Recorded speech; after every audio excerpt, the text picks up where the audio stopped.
Matrix. Matrix क्या था? Matrix किसको बोले थे कल? अव्यूह।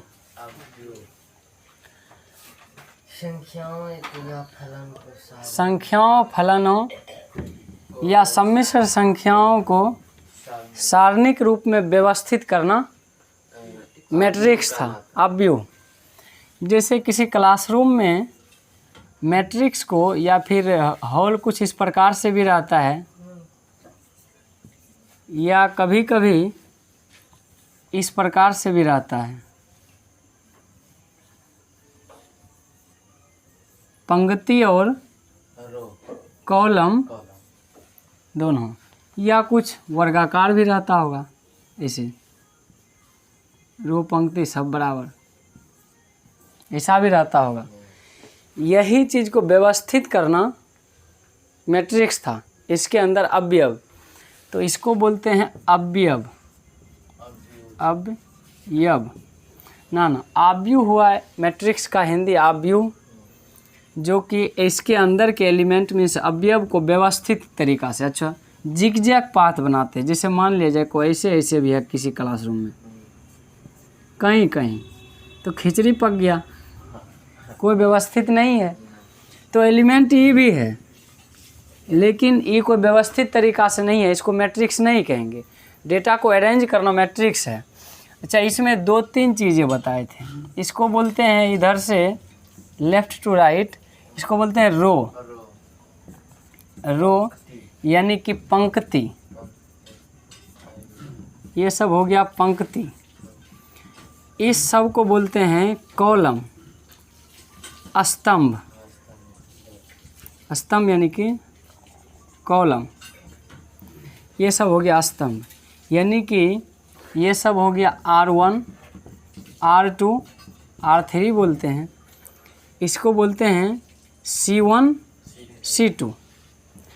अब मान लिया जाए इस मैट्रिक्स में, इस अव्यूह में या इस अव्यूह में, किसी भी अव्यूह में इसका पोजीशन बताना हो, किसी अवयव का पोजीशन बताना हो, तो कैसे करते हैं, क्या लिखेंगे? तो इसका कुछ जनरल फॉर्मेट होता है। जनरल फॉर्मेट कैसे होता है?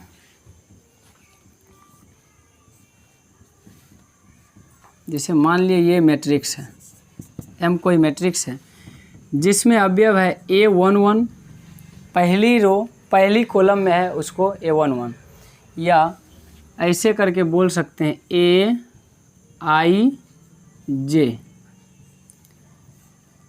यहाँ पर I को पंक्ति कहेंगे।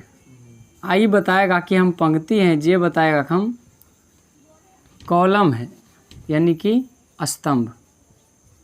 I पंक्ति को बताएगी और J स्तंभ को। अब IJ क्या है? I हुआ जैसे A11 हो गया, I भी हो गया एक हुआ I और एक ही हुआ J भी, यानी कि पहला रो और पहला कॉलम, पहला पंक्ति और पहला स्तंभ, ये पोजीशन हुआ।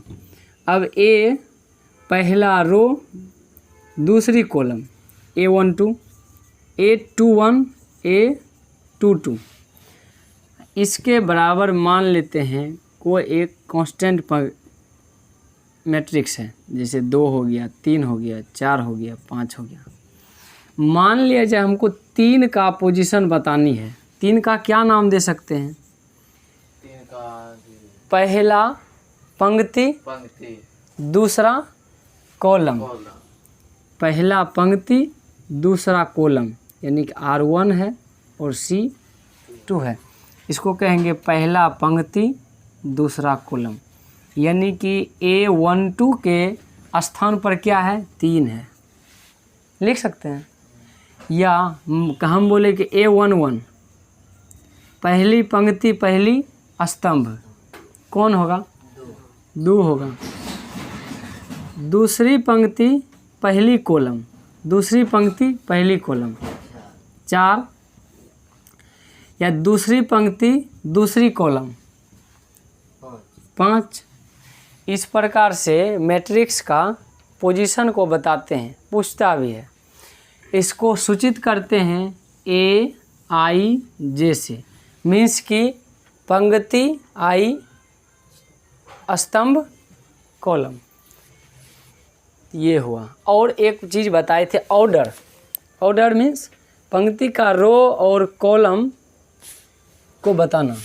जैसे मान लीजिए इसमें कितने रो हैं, पहला रो हो गया, दूसरा हो गया, तीसरा, हमने 3 रो है।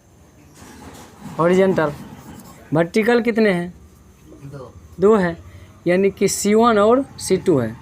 2 कॉलम हो गया और 3 रो, तो इसको बोलेंगे रो और कॉलम के कोटि कहेंगे। रो हो गया 3, कॉलम हो गया 2, यानी कि इसका कोटि हो गया इस मैट्रिक्स का। एक सबसे अच्छी बात, अगर इसमें रो और कॉलम को मल्टीप्लाई करेंगे तो मैट्रिक्स में यानी कि अवयव की संख्या निकलेगा। सही बात। 3 दूनी 6, 1 2 3 4 5 6 एलिमेंट। इसका ऑर्डर निकालेंगे, कितना आएगा, 2 रो हो गया, 3 कॉलम हो गया, 3 कॉलम है और 2 रो है, यानी कि 2/3 ऑर्डर का मैट्रिक्स है, यानी कि 2 तिया 6, 1 2 3 4 5 6, यानी कि कोटि को मल्टीप्लाई करते हैं, यानी कि रो और कॉलम के मल्टीप्लाई अवयव की संख्या भी दिखाता है। उसी प्रकार से ये कितने ऑर्डर का मैट्रिक्स है, 2/2 का, 2 पंक्ति और 2 कॉलम, यानी कि स्तंभ। ठीक है, इतना बात समझ में आया। ये सब पिछले क्लास में हम बताए थे। अच्छा, परिभाषा क्या बताए थे, मैट्रिक्स का संख्याओं या फलनों को व्यवस्थित सारणिक रूप में व्यवस्थित करना अवयव कहलाता है। तो ये है मैट्रिक्स। अब आगे नेक्स्ट समझेंगे मैट्रिक्स का प्रकार, मैट्रिक्स कितने प्रकार के होते हैं।